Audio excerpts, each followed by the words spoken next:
அஸ்வின்ஸ் இனிப்பு காரம் பேக்கரி மற்றும் செல்வ உணவகம். திருவாரூர் ரயில் நிலையத்திலிருந்து ஜல்லி ஏற்றிக் கொண்டு பேரளம் புறப்பட்ட சரக்கு ரயில் சிறிது தூரத்திலேயே தண்டவாளத்தை விட்டு கீழே இறங்கியது.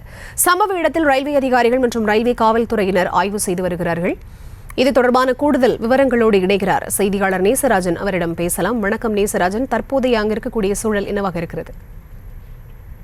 பேரளத்தில் இருந்து காரைக்கால் செல்லும் புதிய ரயில் பாதை பணி கடந்த சில மாதங்களாக நடைபெற்று வருகிறது. இந்த பணிக்காக திருவாரூர் ரயில் நிலையத்திலிருந்து ஜல்லி கற்களை சரக்கு ரயில் மூலம் அவ்வப்போது அனுப்பப்பட்டு வருகிறது. அந்த வகையில் இன்று காலை திருவாரூர் ரயில் நிலையத்திலிருந்து பேரளம் காரைக்கால் தண்டவாளம் அமைக்கும் பணிக்காக ஜல்லி கற்கள் ஏற்றப்பட்டு திருவாரூர் ரயில் நிலையத்திலிருந்து சரக்கு ரயில் புறப்பட்டுள்ளது. இந்த நிலையில் 12 பெட்டிகள் கொண்ட இந்த சரக்கு ரயில் புறப்பட்ட சிறிது நேரத்தில் சரக்கு ரயிலின் என்ஜின் பெட்டியானது தண்டவாளத்தை விட்டு கீழே இறங்கி உள்ளது. இதனை அடுத்து சிறிது தூரம் ஜல்லி கற்களில் சறுக்கி கொண்டு சென்ற சரக்கு ரயில் தானாக நின்றுள்ளது. இதனை அடுத்து ரயில் ஓட்டுநர் கொடுத்த தகவலின் அடிப்படையில் நிகழ்விடத்திற்கு வந்த திருவாரூர் ரயில்வே போலீசார் மற்றும் அதிகாரிகள் உடனடியாக தண்டவாளத்தை கீழே இறக்கிய சரக்கு ரயில் இன்ஜின் பெட்டியை விடுத்து மீதமுள்ள பெட்டிகளை மாற்று இன்ஜின் மூலம் அந்த இடத்தில் இருந்து அப்புறப்படுத்தினர். மேலும் ஜல்லி கற்கள் ஏற்றி வந்து தண்டவாளத்தில் இறங்கி சரக்கு ரயிலின் இன்ஜின் பெட்டியை அப்புறப்படுத்துவதற்காக கிரேன் திருச்சியிலிருந்து வரவழைக்கப்பட்டுள்ளது. குறிப்பாக